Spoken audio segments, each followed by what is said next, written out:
Şelbelenim biyuminen sahnele Aylina Hasanova'nı karşıladır. Yedeksihi Alisa Hasanova Züyek Avul Medeniyet Yurtu.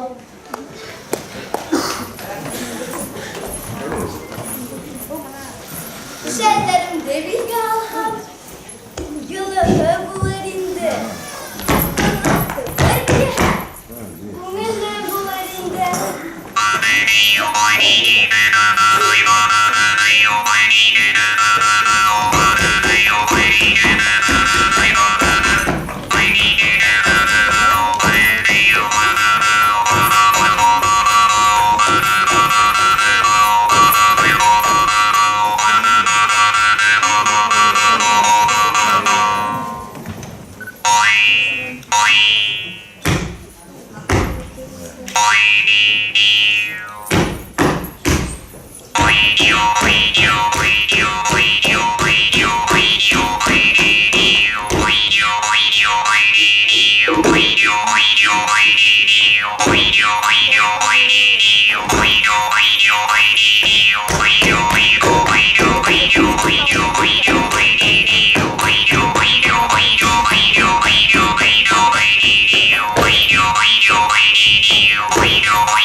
Deyusinin tuflileri ostarı kara iken, tıpır tıpır beyip kile, örendi bara iken.